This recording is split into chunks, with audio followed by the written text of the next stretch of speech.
Class 10th की special playlist में आपका बहुत बहुत स्वागत। आज हम क्लास 10th का यूनिट नंबर 12 सर्किल वृत्त शुरू कर रहे हैं, जिसका फर्स्ट पार्ट पहले डिस्कस करेंगे। ये यूनिट थोड़ा बड़ा है, इस वजह से इसको दो पार्ट में हम कंप्लीट करेंगे। फर्स्ट पार्ट में थोड़ा बेसिक जान लेते हैं, जिसमें आपको एक सर्किल जो दिया है, देखिए इस बॉक्स के अंदर सर्किल है। कोई ये बॉक्स है जो ये कोई प्लेन है, कोई समतल है। तो ये जनरली क्वेश्चन पूछा जाता है कि कोई भी समतल जो होता है उसको सर्किल यानी वृत्त कितने भाग में बांटता है। तो इसके लिए आपको देखो, इसका एक पार्ट है इस वृत्त का अंदर वाला आंतरिक इंटीरियर पार्ट। दूसरा है देखिए इसके वृत्त के बाहर वाला भाग, जिससे बॉक्स के अंदर है लेकिन वृत्त से बाहर है, ये बाह्य भाग। दो भाग हो गए। एक होता है इसकी बाउंड्री पर, जो इसकी परिधि पर होता है। तो ये कुल मिला के 3 भाग में बांटता है। ये इम्पोर्टेंट क्वेश्चन है फिलअप का, जनरली 1 मार्क्स का क्वेश्चन कभी पूछा जा सकता है। बाकी आप जानते हैं सेंटर ये होता है केंद्र, व्यास केंद्र से गुजरने वाली सबसे बड़ी जीवा। ये व्यास जो होता है इसको हम सबसे बड़ी जीवा यानी कोड भी कहते हैं। और व्यास की आदि होती है त्रिज्या, जो सेंटर से लेकर यानी केंद्र से लेकर परिधि तक की दूरी होती है त्रिज्या, जिसे हम रेडियस बोलते हैं। फिर हमारे इसी यूनिट में 2-3 शब्द और इम्पोर्टेंट हैं, जो कि आपके सामने इस तरह से कि कोई भी वृत्त है उसके 2 पार्ट है। जैसे ये देखिए, छोटा पार्ट लघु वृत्तखंड कहते हैं इसको, माइनर सेगमेंट। और जो बड़ा वाला है पार्ट, इसको कहते हैं दीर्घ वृत्तखंड यानी कि मेजर सेगमेंट। फिर ये जो यहाँ पे देखिए, जैसे P और Q ये कोड है, जीवा है। इस कोड के द्वारा देखिए यहाँ से याद है कि ये जो परिधि के ऊपर की जो दूरी होती है इसको चाप बोलते हैं। और ये छोटी चाप है, लघु है, माइनर आर्क है। और ये पूरा यहाँ से यहाँ तक दीर्घ यानी कि मेजर आर्क है। ये जनरली टर्म आपको पता होना चाहिए। फिर हम इसी टॉपिक को शुरू करते हुए करते हैं हमारी फर्स्ट थ्योरम 12.1, जिसमें आपको ये गिवन है कि 2 जीवाएँ अगर समान हो, 2 कोड इक्वल हो, तो वो केंद्र पर ये कोण भी बराबर बनाती हैं। तो हम यहाँ पे इसका सीधा हल ही देखते हैं। बाकी आप थ्योरम के अंदर से गिवन वगैरह सारे के सारे पॉइंट आउट कर लेना। सबसे पहले देखिए ट्रायंगल AOB और दूसरा ट्रायंगल लेना है COD। इनमें क्या है, एक तो AO और CO, या AO CO, OB OD, ये सारी की सारी इक्वल होगी। ये त्रिज्याएँ हैं, ये रेडियस है। ऑल रेडियस आर इक्वल है ना, ये रेडियस आर इक्वल है। फिर गिवन क्या है, जो हमें गिवन है AB = CD, ये हमें गिवन है, दिया गया है कि दोनों चाप बराबर है। तो देखिए साइड साइड यानी कि भुजा के नियम से ये दोनों त्रिभुज कैसे हो जाएंगे, AOB सर्वांग-सम COD। इस तरह से हम लिखेंगे कोण AOB और COD दोनों कैसे होंगे, इक्वल होंगे। ये हमें सिद्ध करना था। ये इक्वल हुए, कारण है इसका भाई CPCT, सर्वांग-सम त्रिभुजों के संगत भाग समान होते हैं, ये इसका फुल फॉर्म है। ये दोनों एंगल इक्वल है। इसके अगली थ्योरम में, अगले प्रमेय में जस्ट ऑपोजिट पूछा है। ये एंगल हमें गिवन है उसमें, और ये हमें ज्ञात करना है, ये सिद्ध करना है। तो उसका भी आप अभ्यास करें। बेसिक टर्म और फर्स्ट थ्योरम बहुत आसान है। अब हम इसके एग्जाम्पल्स शुरू कर रहे हैं, जो किस तरह से देखिए। वो एग्जाम्पल इस तरह से है। सेकेंड एग्जाम्पल, इसमें आपको एक सर्किल के अंदर AB चाप और CD चाप या arc AB arc CD equal दे रखा है। हमें फाइंड करना है, सिद्ध करना है एंगल ए एंगल बी, यानी कोण ए बराबर कोण बी सिद्ध करना है। किस तरह से होता है इसका प्रूफ देखिए। हमें ज्ञात क्या है, हमें पता क्या है, ए बी चाप और सी डी चाप बराबर है। अब आपको ये ध्यान होना चाहिए कि कोई भी चाप जो है, ये जैसे ए बी चाप है, इसके द्वारा जो एंगल बनाया जा रहा है, कोण बनाया जा रहा है, ये ए ओ बी। तो अगर चाप बराबर है तो उसके द्वारा बनाया गया कोण भी दूसरी वाली चाप के द्वारा बनाए गए कोण के बराबर होगा सी ओ डी। ये आपको ध्यान रखना है। A B equal to C D, इसलिए A O B equal to C O D. अब दोनों और क्या करते हैं, दोनों और एक कोण और जोड़ देते हैं जो इनके बीच में आ रहा है। देखिए कौन सा कोण है वो, बी ओ सी। अब इस कोण में मैं ये ऐड कर दूँ, ये जोड़ दूँ, तो ये पूरा कोण बन जाएगा ऐसे। बी ओ सी को जोड़ने पर, add angle B O C both side, जोड़ने पर किस तरह से होगा इसकी जोड़ देखिए। ए ओ बी और बी ओ सी को जोड़ दिया, तो दूसरी तरफ सी ओ डी में भी कोण बी ओ सी जोड़ देना है। तो देखो ए ओ डी में अगर बी ओ सी जोड़ते हैं तो ये पूरा बनता है ए ओ सी। पूरे का नाम हो गया ए ओ सी। सी ओ डी में अगर ये जोड़ते हैं तो ये पूरा नाम आ जाता है बी ओ डी। अब हम लेते हैं दो ट्रायंगल, दो कोण, यहाँ पे त्रिभुज लेते हैं ए ओ सी और बी ओ डी में क्या क्या है देखिए। ए ओ बी ओ बराबर है क्योंकि ये दोनों त्रिज्याएं हैं।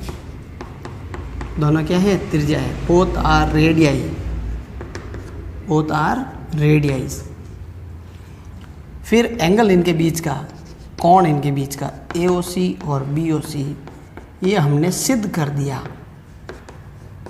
सिद्ध कर दिया, ऑलरेडी प्रूव्ड, ये प्रूव हो चुका है।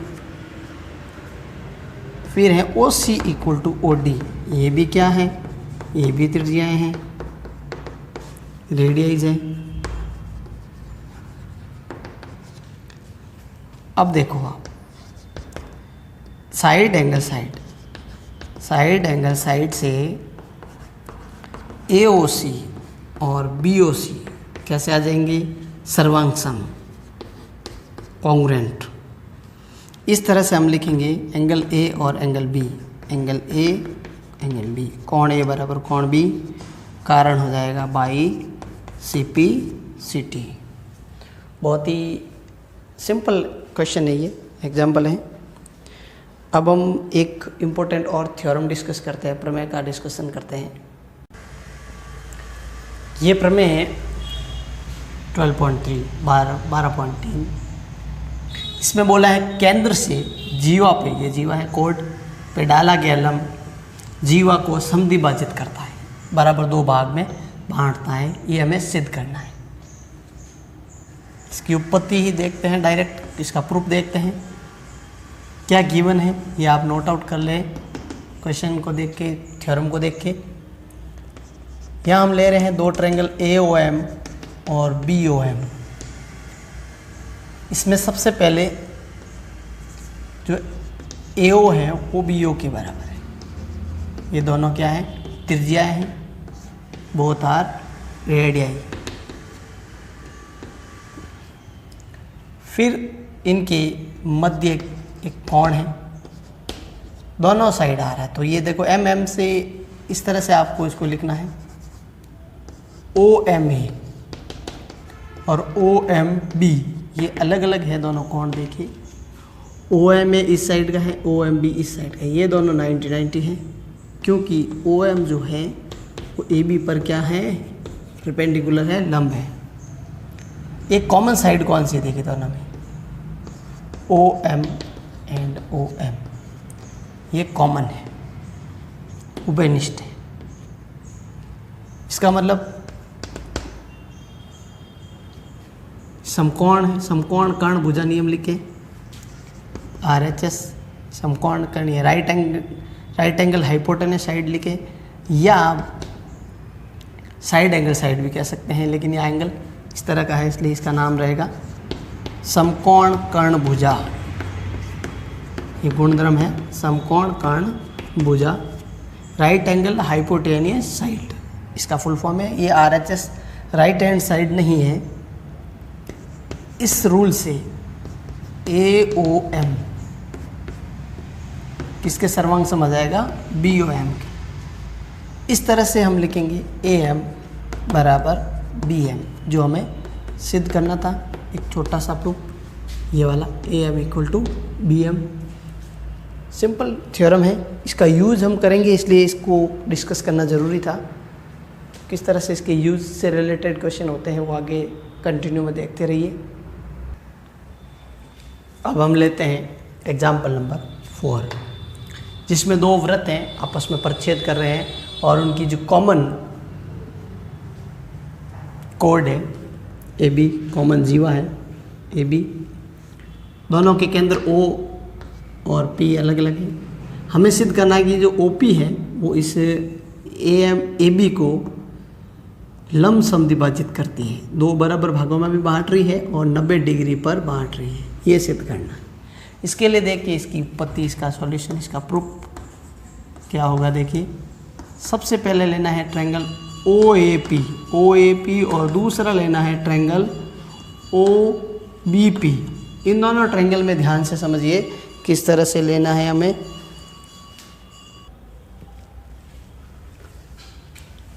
तो इसमें देखिए OA-OB, ये इस वृत्त की त्रिज्या है, इस साइड की OA-OB त्रिज्या है, रेडियाइज है। फिर देखिए दूसरी साइड AP और BP, ये भी त्रिज्या है लेकिन ये दूसरे वाले वृत्त की। ये देखिए इस तरह से यहाँ आप मेंशन कर सकते हैं पहले वृत्त की त्रिज्या है, दूसरे वृत्त की त्रिज्या इस तरह से, तथा तीसरी जो साइड है इनके बीच की कॉमन वो है OP कॉमन हो गया इस तरह से। इसका मतलब साइड से भुजा से OAP त्रिभुज किसके सर्वांग सम आएगा? दूसरे वाले त्रिभुज OBP के। ये सर्वांग सम सिद्ध करने का एक ही मकसद है कि इस कोण को बराबर लाना, इस कोण को। इसका नाम क्या है? P आगे ले लेते हैं, POA यहाँ से POB, POB। अब ये M से भी हम नाम इसका दे सकते हैं, तो हम P की जगह MP लिख सकते हैं। सेम कोण है, बदलेगा नहीं, ध्यान रखें इसका, ये इम्पोर्टेंट टर्म है। अब हम लेते हैं दो ट्रायंगल इस साइड के, नाम क्या है उनके? AOM और दूसरा है BOM। कौन से दो त्रिभुज लिए? AOM है यहाँ पे, दे ध्यान रखना, इनका इंटरसेक्शन पॉइंट प्रतिच्छेदन बिंदु BOM। इनमें देखिए क्या क्या है, AO और BO वही है, त्रिज्या है पहले वाले वृत्त की, तो इसको तो सेम ही रहना देना है। फिर देखिए ये एंगल हमने बराबर किया है, इसका नाम किस तरह से लेना है? जो MOA एक फिक्स क्रम होता है वो हम यूज कर लेते हैं। MOA यहाँ पे MOB, यही कोण है जो हमने सिद्ध कर दिया, प्रूव कर दिया, ऑलरेडी प्रूव्ड है ये। इसके बाद कॉमन साइड कौन सी इन दोनों की? देखिए ध्यान से देखना, OM कॉमन है, ये देखिए कॉमन हो गई। तो इस तरह से हम देखते हैं कि AOM त्रिभुज BOM के सर्वांग सम आ गया। कारण है यहाँ पे देखिए दो साइड और एक कोण उसके बीच का, तो साइड एंगल साइड से बाई साइड एंगल साइड। इस आधार पे हम क्या लिखेंगे कि AM बराबर BM, AM बराबर BM। क्या कारण है इसका? By CPCT। ठीक है, अब कोण, कौन सा कोण लिया? M पे बनने वाला कोण लेना है, यानी M बीच में रखना है, तो क्या नाम लेंगे? OMA। OMB, M बीच में होना चाहिए। इन दोनों कोण को हम मान लेते हैं x, OMA ये वाला कोण और ये दोनों। अब हम जानते हैं कि OMA प्लस OMB दोनों का योग 180 होता है। ये देखिए पूरा पूरा 180 होता है। इनको कहते हैं रेखिक युग्म, रेखिक युग्म यानी LPA, linear pair of angle. दोनों को हमने इक्वल है इसलिए क्या माना, x प्लस x 180 हो गया। तो 2x की वैल्यू 180, x आ जाएगा आपके 90 डिग्री का। इसका मतलब OMA और OMB दोनों कोण 90 के होंगे, ये सिद्ध हो गया।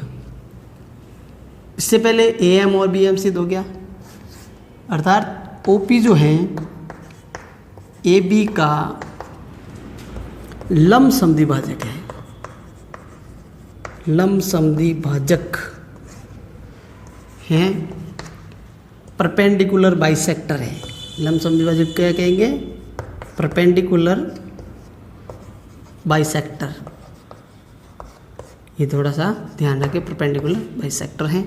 यही हमें प्रूव करना था।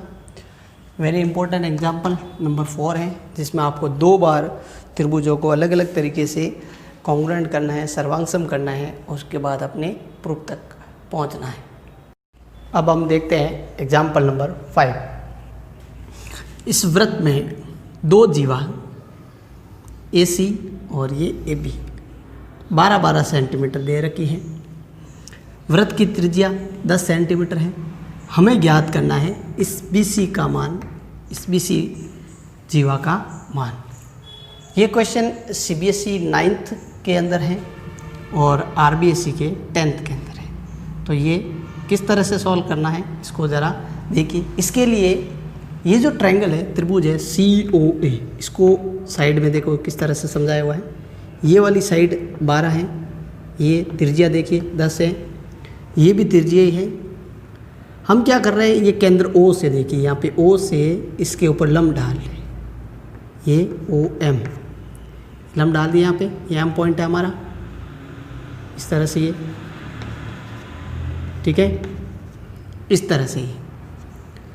अब टोटल ये कितना है, 12 है, ठीक है। 12 सेंटीमीटर के 2 पार्ट हो गए तो कितने कितने सेंटीमीटर के हुए, 6 सेंटीमीटर के हुए ना। क्यों हुए, क्योंकि हम पढ़ चुके हैं कि केंद्र से जीवा पे डाला गया लंब जीवा को क्या करता है, समद्विभाजित करता है। तो सेंटर से इस कोड पे लंब डाला है, इसको 6, ये देखो 6 होगा ये, और इसको भी 6, इस तरह से बांटेगा। तो अब हम देखते हैं, सबसे पहले ट्रायंगल यही लेते हैं COA में। क्या है COA में, OM जो है, OM किसके ऊपर लंब है, AC पर। इसलिए CM जो होगा किसका हाफ होगा, आधा किसका होगा, AC का। AC कितना है, 12 है, तो ये आ जाएगा 6 सेंटीमीटर। यहाँ से हमारा सॉल्यूशन शुरू होता है। 6 सेंटीमीटर का आ गया CM। अब हम क्या करते हैं, ट्रायंगल लेते हैं छोटा वाला COM। इसमें देखिए 90 डिग्री के सामने वाला कर्ण पता है, ये आधार हमने ज्ञात कर दिया, लंब ज्ञात कर रहे हैं। तो सूत्र लगेगा परपेंडिकुलर लंब स्क्वायर बराबर कर्ण स्क्वायर माइनस आधार स्क्वायर। ये कर्ण आप पूरा लिखें और ये लंब हो गया। इंग्लिश में perpendicular square hypotenuse square minus base square. क्या है यहाँ पे, हाइपोटेनस देखिए 10 है, बेस इसका 6 है। इस तरह से आप ये फाइंड करेंगे परपेंडिकुलर स्क्वायर जो है इसका OM स्क्वायर। तो OM इक्वल टू आएगा, देखिए इसको कैलकुलेट करेंगे 64 आएगा आपके, और उसका रूट आप पूरा निकालेंगे तो 8 आ जाएगा। 8 सेंटीमीटर का आ गया OM। अब हम निकालते हैं त्रिभुज AOC का क्षेत्रफल यानी एरिया। क्या फॉर्मूला होता है इसका, इसके लिए 1/2 आधार इंटू ऊंचाई, base into height, 1/2 base into height क्या होगा इसका, देखिए 1/2। आधार है ये पूरा AC, ऊंचाई हमने अभी जो ज्ञात की है वो OM, तो इसका आधार है टोटल हो गया 12, OM कितना प्राप्त हुआ है 8। इसको कैलकुलेट करते हैं तो इस तरह से 48 सेंटीमीटर स्क्वायर आया है इसका पूरा एरिया। अब हम इसी चित्र को देखते हैं, इसमें देखिए यहाँ पे COA जो यानी AOC त्रिभुज है, इस AOC त्रिभुज में ये देखिए ये भी लंब है, ये पॉइंट N ले लिया, इस बार हम इस तरह से ले रहे हैं COA, इसी ट्रायंगल में या AOC नाम सेम ही रखें। इसमें क्या है ये CN पूरा जो CB का पार्ट है, तो इस CB के ऊपर ON जो है ना वो लंब है, तो ON है वो CN पर भी लंब होगा, CN पर। तो इसका क्षेत्रफल का एक और फॉर्मूला क्या होता है, फॉर्मूला देखिए AOC का क्षेत्रफल 1/2, इस बार आपको आधार ये लेना है, ये पूरा ये बेस लेना है, ये ऊंचाई ये लेनी है, तो आधार हो गया OA और ऊंचाई यहाँ पे लेनी है CN। इसका एरिया हम पहले ही ज्ञात कर चुके हैं 48 है, वो यही लिखना है क्योंकि एरिया बदलता नहीं है, चाहे इसका हम इस तरह से निकालें या ऐसे निकालें। OA त्रिज्या ही है, देखिए OA त्रिज्या है 10, CN का मान हमें ज्ञात करना है। तो इस तरह से हम देखते हैं ये इंटू जाएगा 2 और 10 आ जाएगा अपॉन में, तो CN का मान आ जाएगा देखिए 96 अपॉन 10 यानी 9.6। 9.6 किसका मान आया CN का। हमें क्या ज्ञात करना था BC, तो थोड़ा सा पॉइंट बचा है, हमें देखते हैं BC जो है वो CN का डबल है। CN आया हमारे 9.6, इसका डबल करेंगे तो 19.2 यानी 19.2 सेंटीमीटर ये इसकी लंबाई है, BC की लंबाई है। ये थोड़ा सा टर्म ध्यान से समझे, पहले हम इसका त्रिभुज का क्षेत्रफल इस आधार को इस ऊंचाई को लेके करेंगे, उसके बाद इसी त्रिभुज का हमें आधार ये लेके और ऊंचाई ये लेके ज्ञात करना है, ताकि हमें यहाँ पे CN का मान प्राप्त हो जाए। वेरी इंपॉर्टेंट क्वेश्चन है ये, एग्जाम्पल है ये। अब हम देखते हैं हमारा नेक्स्ट एग्जाम्पल। अब हमारा नेक्स्ट क्वेश्चन है एग्जाम्पल नंबर 6। इसमें हमें सिद्ध करना है कि बड़ी जीवा केंद्र के ज़्यादा नज़दीक होती है, छोटी जीवा दूर होती है। Longest code is nearer to center, longest नहीं longer code is nearer to center compare to smaller code. किस तरह से है ये देखिए, क्वेश्चन गिवन हमें CD जीवा AB से बड़ी है, CD जो है वो AB से बड़ी है। उसके बाद हम देखते हैं कि यहाँ पे उनकी डिस्टेंस, तो CD की डिस्टेंस देखिए OM से छोटी होनी चाहिए। निशान पे ध्यान देना, यहाँ पे CD बड़ी है लेकिन ON क्या होना चाहिए, छोटा होना चाहिए, कम होना चाहिए। तो इसका देखिए किस तरह सॉल्यूशन करते हैं। O को B और D से मिला लेना है ताकि हमें ये दो त्रिभुज मिलेंगे। अब इन दो त्रिभुजों में देखिए एक एक करके सबसे पहले पॉइंट जो है हमारा वो है BOM में देखिए ये आधार है BM स्क्वायर किसके बराबर है, OB square minus OM square के बराबर है। ये BM का स्क्वायर यहाँ पे आधार है, यहाँ हमारा BM, इसको आप नोट डाउन रखें, यूज़ करेंगे हम इसका। और दूसरा देते हैं दूसरा वाला ट्रायंगल DON में। इसमें देखिए ND या DN का स्क्वायर किसके, इसके देखो यार सामने क्या कर्ण क्या है OD माइनस ON, ये इस तरह से। अब यहाँ एक और चीज़ इम्पोर्टेंट है,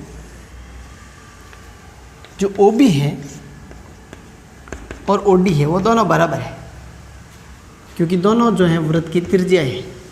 तो हम इसमें डी एन को हम ओ बी भी लिख सकते हैं,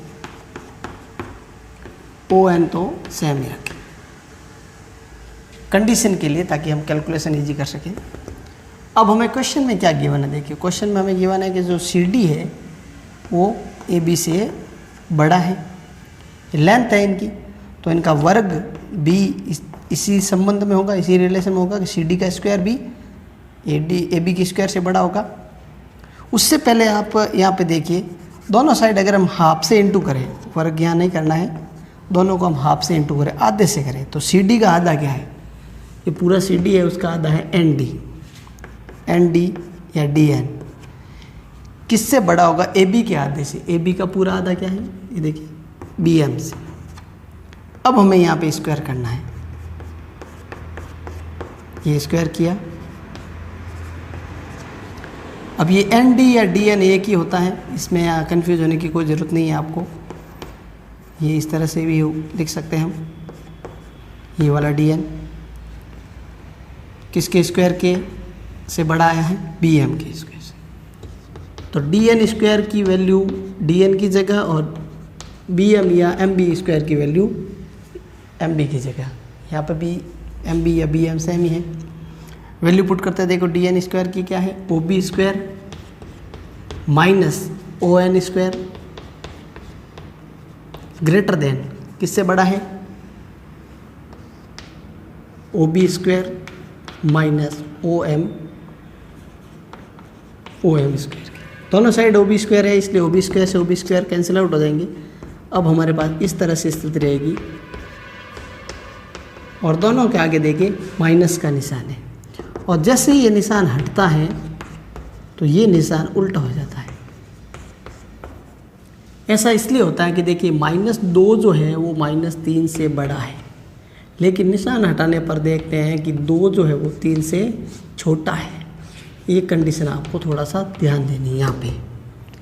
अब हम दोनों साइड से स्क्वायर हटा देते हैं, तो हमारा प्रूफ हो जाता है कि जो ओ एम जो है वो ओ एन से बड़ा आएगा, ओ एन खुद छोटा होगा। यही हमें सिद्ध करना था कि लॉन्गेस्ट कोड जो होगी वो लॉन्गर कोड होगी जो नियर टू सेंटर होगी, बड़ी जीवा केंद्र के ज़्यादा नज़दीक होगी छोटी जीवा से। अब हमें एक मोस्ट इम्पॉर्टेंट एग्जाम्पल को डिस्कस करना है, जिसमें आपको एक वृत्त के अंदर 2 जीवाएं ए बी और सी डी बराबर दे रखी है, गिवन है, और हमें क्या सिद्ध करना है कि इसके बाकी जो पार्ट होंगे उन पार्ट के बेस पर हम बी क्यू और डी क्यू, ये वाला पार्ट है ना, यहाँ से लेके बी क्यू और डी क्यू को इक्वल प्रूव करना है, बराबर सिद्ध करना है।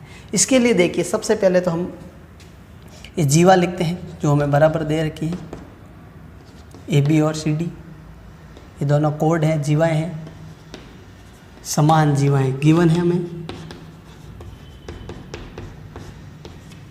दी हुई है कोड्स। तो एक थ्योरम हमारे जस्ट हमें पहले डिस्कस की थी कि जो इक्वल कोड होती है वो सेंटर से इक्वल डिस्टेंस होती है, समान जीवाएं केंद्र से समदूरस्थ होती है। हमने लास्ट एक क्वेश्चन किया था जिसमें बड़ी जीवा केंद्र के नज़दीक और छोटी जीवा केंद्र से दूर सिद्ध किया था। यहाँ पे दोनों बराबर है, इसलिए इनकी केंद्र से दूरी भी बराबर है, ये आपको ध्यान रखना है। इसलिए हम यहाँ पे लिखेंगे ओ एल तथा ओ एम वो बराबर होंगे। क्यों बराबर होंगे, यहाँ लिखना है समान जीवाएं केंद्र से, केंद्र यानी सेंटर से समदूरस्थ होती है, समान दूरी पर स्थित होती हैं। इक्वल कोड are equal distance from centre, centre से इक्वल डिस्टेंस पे होती है। तो इस तरह से हमने ये लिख दिया। दूसरा पॉइंट हमारे क्या काम आएगा यहाँ पे कि जब हमने लिखा A B equal to C D है तो उसका हाफ आधा, तो ए बी का आधा और सी डी का आधा। तो ए बी का आधा वाला पार्ट देखिए यहाँ पे बी एन किसके बराबर आएगा, सी डी का आधा पार्ट डी एम की, ये नंबर 1। अब हम लेते हैं 2 त्रिभुज लेते हैं। कौन कौन से 2 त्रिभुज है देखिए, यहाँ से नाम लेते हैं ओ एल क्यू और दूसरा है ओ एम क्यू। इन दोनों त्रिभुजों में देखिए क्या क्या कॉमन है, क्या क्या है। एक तो ओ एल और ओ एम हम बराबर लिख ही चुके हैं, समान जीवाएँ केंद्र से समदुरुस्त होती हैं। ये ऑलरेडी इसका हम कारण दे चुके हैं, इसलिए ये प्रूव्ड में आएगा। फिर यहाँ पे देखिए जो एल है वो एम के बराबर है, 90 डिग्री का है। ये हमने रचना में लिखा है कि ओ एम सी डी पर लंब है और ओ एल ए बी पर लंब है। ये यहाँ लिखना है बाय कंस्ट्रक्शन, यानी रचना से। अब तीसरी साइड कौन सी है जो हमारे को यहाँ दिख रही है, कॉमन ओ क्यू दोनों में देखिए कॉमन है ना, कॉमन है। तो फिर यहाँ पे देखते हैं समकोण है, इसका कर्ण है और एक भुजा है। तो नियम कौन सा लगा, RHS, हिंदी में कहेंगे समकोण कर्ण भुजा, राइट एंगल्ड हाइपोटेन्यूस साइड। इस नियम से OLQ किसके सर्वांग समाएगा, OMQ के। इस बेस पर हम ये कहेंगे कि जो LQ है पूरा लाइन, LQ किसके समान आएगी, MQ की। ये आपको नोट रखना है। फिर हम यहाँ देखते हैं, लास्ट टॉपिक रहा छोटा सा, कि LQ किसके इक्वल आ गया, MQ के, और BL किसके इक्वल है देखिए, DM के। तो हम यहाँ पे घटा देते हैं, देखिए LQ में से BL घटाना है और MQ में से DM घटाना है। डायग्राम में घटा के देखते हैं, देखिए LQ कितना लंबा है, यहाँ पे पूरा है, उसमें से BL घटाएंगे तो BQ बच जाता है, ये रहा PQ। और MQ पूरा MQ, उसमें से अगर MD हटाएंगे या DM हटाएंगे तो बचेगा DQ। और यही हमें सिद्ध करना था। बहुत ही इम्पोर्टेंट अच्छा एग्जाम्पल है। नेक्स्ट वीडियो हम इसकी एक्सरसाइज के क्वेश्चन करेंगे, 12.2 के एक्सरसाइज के क्वेश्चन करेंगे, उसके आगे वाले और थ्योरम डिस्कस करेंगे, 12.3 के क्वेश्चन करेंगे। मोस्ट इम्पॉर्टेंट क्वेश्चन की जो ये सीरीज़ शुरू की है, इसमें हमारा एक ही मकसद है कि आपके एग्ज़ाम से पहले इम्पोर्टेंट सारे टर्म्स एंड कंडीशन, सारे थ्योरम क्वेश्चन आप तक पहुँचाया जाए, आपकी तैयारी को अच्छे से करवाई जाए। इसके लिए आप जुड़े रहिए और ज़्यादा से ज़्यादा शेयर कीजिए ताकि अपने मित्रों को और सहयोगियों को भी इसका फ़ायदा मिले।